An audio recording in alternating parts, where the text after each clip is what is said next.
بسم اللہ الرحمن الرحیم. پیارے بچوں، السلام علیکم ورحمۃ اللہ وبرکاتہ. یہ ہے اردو گرامر اور پیج نمبر ہے بچوں 99.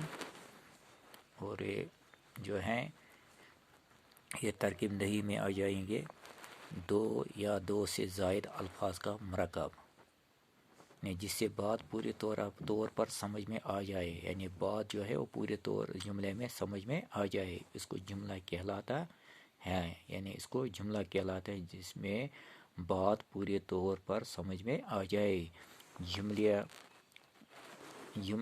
جملے کی دو قسمیں، جملے جو ہے ان کی دو قسمیں ہیں. ایک ہے جملہ خبریہ، دوسرا جملہ انشاء.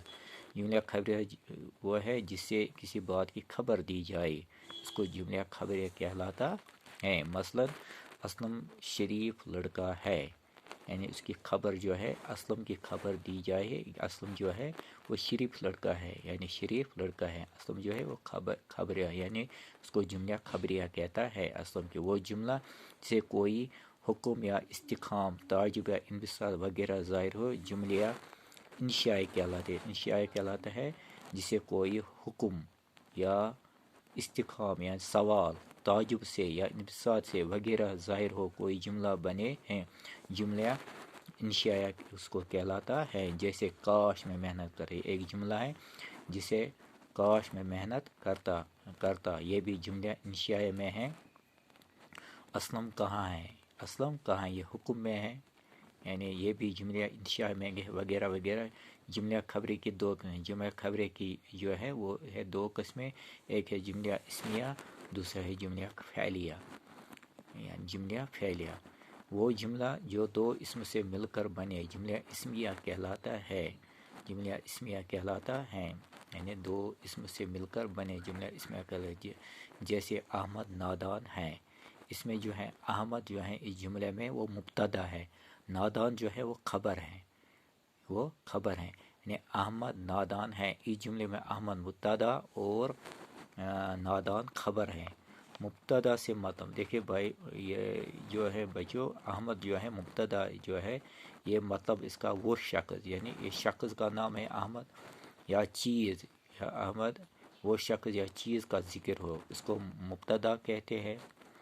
اور خبریہ، خبر کا مطلب وہ جو کچھ اس شخص یا چیز کے بارے میں کہا جائے. یعنی احمد نادان، اس نے اس کے بارے میں کہا ہے کہ احمد جو ہے اس کے بارے میں وہ کیا ہے، وہ نادان، اس لیے یہ جو ہے یہ خبر ہے اس کی، اس لیے کے بارے میں کہا جاتا ہے. یعنی جو کچھ شخص یا چیز کے بارے میں کہا جائے، وہ جملہ جو پھیل اور پھیل سے مل کر بنے، یعنی جو پھیلیا، یہ جملہ پھیلیا کہلاتے ہیں. جیسے احمد بیٹھا، احمد بیٹھا، محمد آیا، احمد بیٹھا، یعنی جو بھی پھیل اسی کو جو کام میں لگا ہے، کام کا کرنا سہنا پایا جائے. جیسے احمد بیٹھا، محمد آیا، یہ کام میں ہے. جیسے جس جملہ پھیلیا کے اجزاء، اس کے پھیلیا جو ہے یہ بچوں یہ ضروری یاد رکھنا ہے، کیونکہ یہ ضرورت پڑے گا آپ کو ترکیب نحوی میں.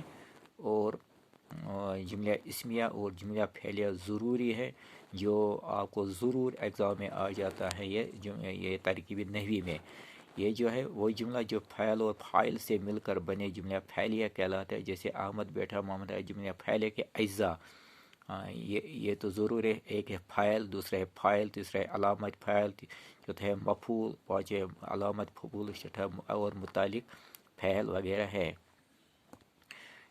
اب ہے نیچے دیے ہوئے جملہ میں سے جملہ اسمیہ جملہ پھیلیہ الگ الگ کرے.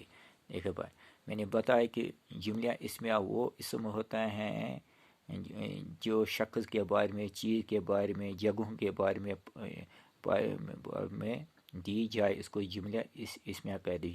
جملہ پھیلیہ اسی کو کہتے ہیں جو کام میں لگا ہے، کام کا کرنا ہے، سہنا پایا جائے، اسے جملہ فعلیہ کہلاتا، جملہ فعلیہ کہلاتا ہے.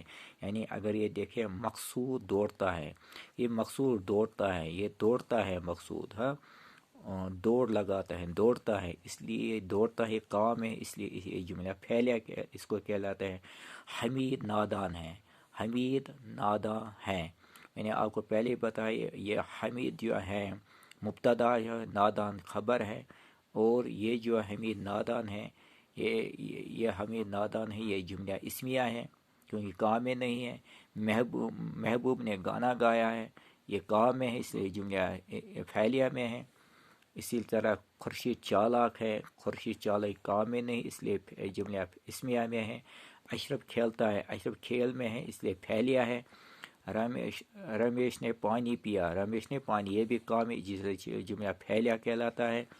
اسے قوا کالا ہے، قوا کالا ہے، یہ جملہ اسمیہ ہے، یہ جملہ اسمیہ ہے۔ باقی بچوں والسلام۔